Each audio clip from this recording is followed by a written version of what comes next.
Mohanavani Telugu podcast వింటున్న శ్రోతలందరికీ హృదయపూర్వక ధన్యవాదాలు. ఈరోజు ఈ షాట్లో మరొక అద్భుతమైన విషయం గురించి మనం చెప్పుకుందాము.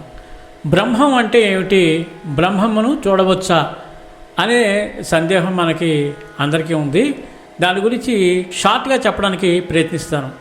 బ్రహ్మం అంటే ఏమిటి, బ్రహ్మమును చూడవచ్చా అన్నది అత్యంత లోతైన ఆధ్యాత్మికమైన ప్రశ్న. దీని సమాధానం ఉపనిషత్తులు, వేదాంతం, భాగవతం, అనుభవగానం మొదలైనవన్నీ కలిపిన అనుభూతి మార్గం ద్వారా మాత్రమే పూర్తిగా అర్థమవుతుంది. బ్రహ్మం అంటే ఏమిటి?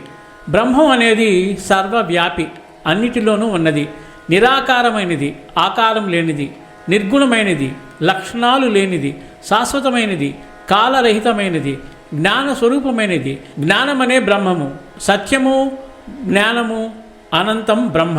బ్రహ్మం పరమతత్వం, బ్రహ్మం పరమాత్మ, బ్రహ్మం ఆత్మ. ఉపనిషత్తులు అంటాయి, అహం బ్రహ్మస్మి, నేనే బ్రహ్మం, తత్వమసి, నీవు ఆ బ్రహ్మమే, అయమాత్మ బ్రహ్మ, ఆ ఆత్మే బ్రహ్మం. బ్రహ్మమును చూడవచ్చా?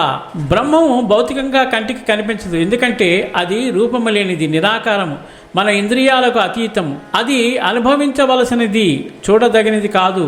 శంకరాచార్యులు చెబుతారు, బ్రహ్మమును చూచుట అంటే నీవు నేను శరీరము కాదు, నేను మనసు కాదు, నేను ఆత్మ అని గ్రహించే స్థితి.